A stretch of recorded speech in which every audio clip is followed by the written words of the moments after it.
All right, the daggone weather finally changed for the year, and it's a welcome sign. Everybody is over summer, and we're ready for fall. And Derrick, he's got him a little situation going on here. We got a skidder tire that ain't no good. It's got the doodads hanging out, the tubular, the daggone, what you call them in a tire that's got them in there? Them plies. It's got a ply. It's got the plies. Got the pliers out. But anyways, so I can't really put it on skidder, so Derrick's using it for a truck pop. You know, oh, Derrick, we ought to mount them skidder tires, make that a single axle with skidder tires in the back. You'd ride about like that. Look like an old California drag car from the 60s. Yeah, where they put the great big tires in the back and the little bitty skinny ones in the front. Y'all, that looked good on there. Couldn't put a trailer on it, though. I think the tires hit the trailer. But no, so here's what happened to this truck. Yeah, and long story short is dadgum 40,000 rears, need I say more, on a log truck. Come on. It works for a while. 40,000s do, but when the truck ages, it does not age well with 40s on it.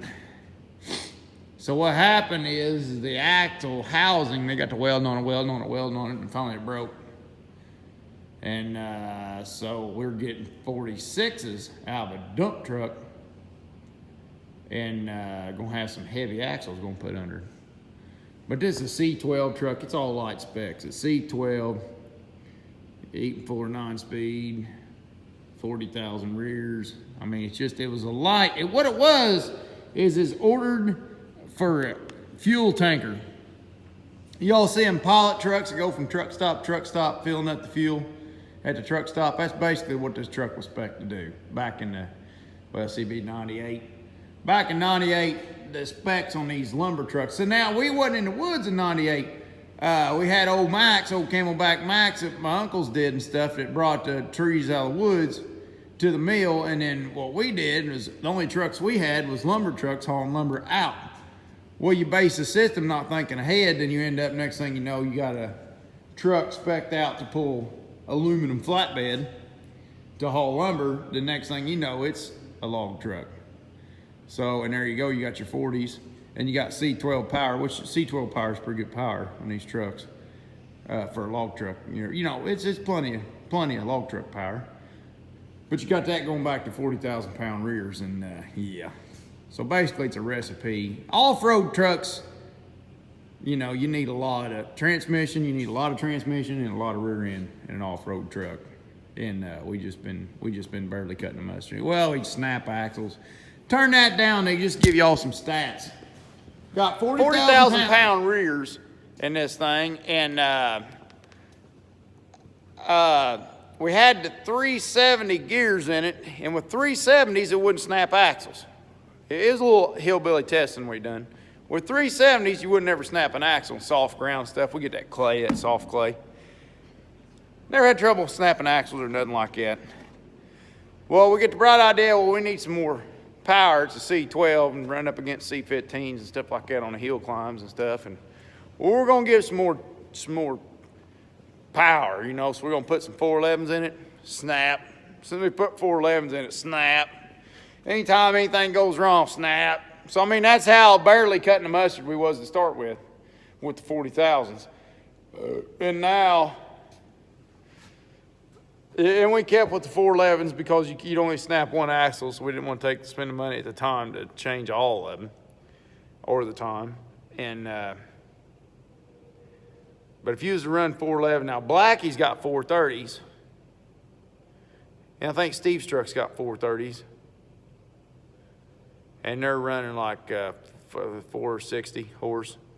And Willie's got 390s with 46,000 pound rears. And it's running a C15. And Larry's truck, I'd say it's got about the 390s too. It might have 411s. But I mean, we've got a lot of trucks running and doing a lot of, you know, and it just, 40,000 pound rears is barely gonna get you. If it's going to get you, it's barely going to get you. You're going to have to baby some of it. But if you got a log truck that you're actually going to, you know, hire You know, we got good drivers now, but in the past we've had turds at times. And you put a turd in there, 40,000-pound rear snap. That's what's going to happen. Been there, done that. You go back to the old Camelback Mac days, and you got, 350 horse going to daggone Mac rear ends, them ginormous Mac rear ends, and let her out, front end comes off the ground. Ah! You know what I mean? Not a problem. You know what I mean? But then you start adding horsepower to it, and you put it in low gear. That's a recipe. I remember that old Papa Bear. Let me fill up my oil and I'll yak with y'all.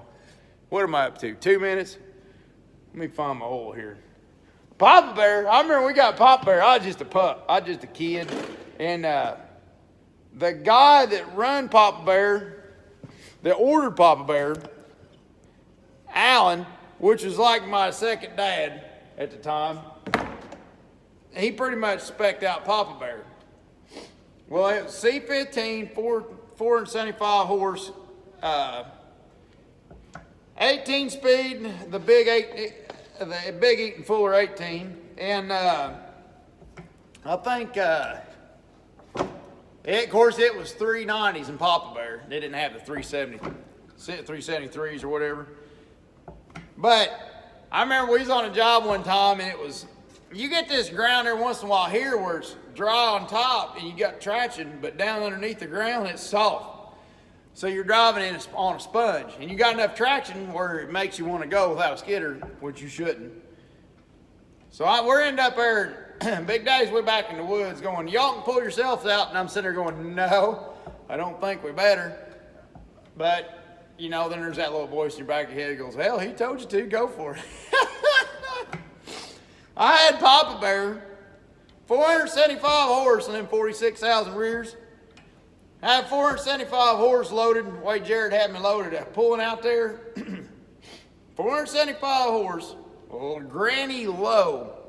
And this son of a buck was pulling down. I was, whoa! I get down that, and it won't spin. Because it was the way the dirt was coming around them tires. They was cupping them, they was dry and cupping them tires where it wouldn't spin out. Of course, I had the power divider in. It wouldn't spin out, and that truck kept putting power to the ground. It felt weird. It got all the way down where you could feel the daggone truck is shaking and carrying on. And I'm getting all the way down to, I'm still in my power range. I think I'm down to like 12.5 is where it pulled the tack down to, or a little bit low, and just, and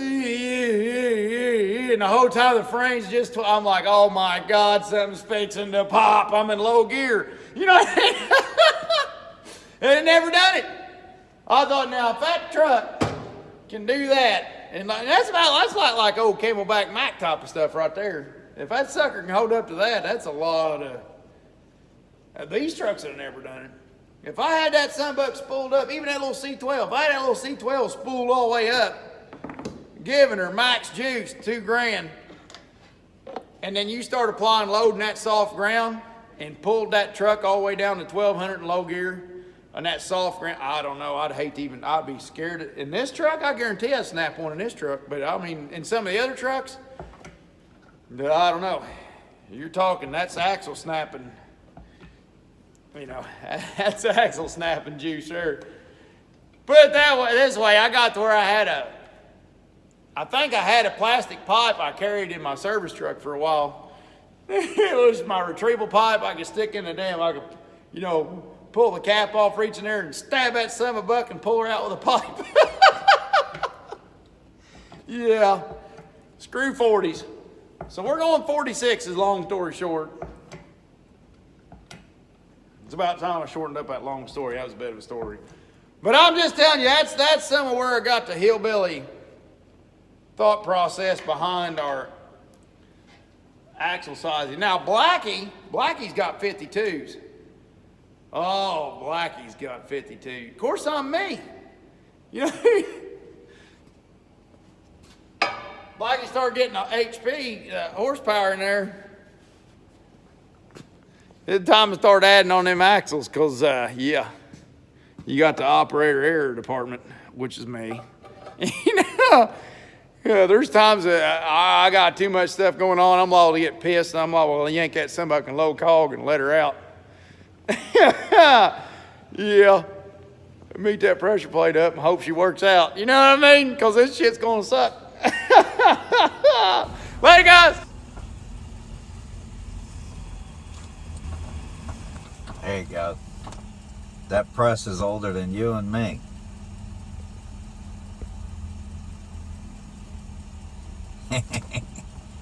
I've actually used it a few times.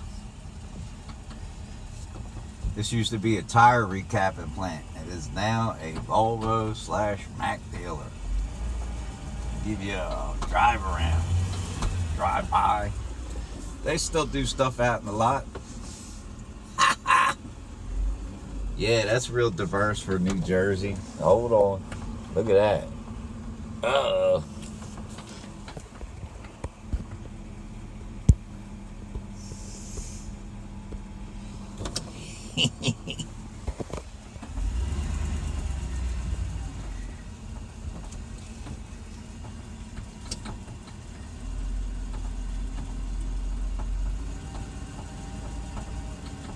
Oh. Pretty decent lifted devices there. Whole rail of stuff. Old buckets, new buckets, shit buckets. Back here playing secret agent. Oh boy. On candid camera. Alright, man, have a nice day, buddy. I'll talk to you. Yeah, the police catch me, I'll end up in the slammer.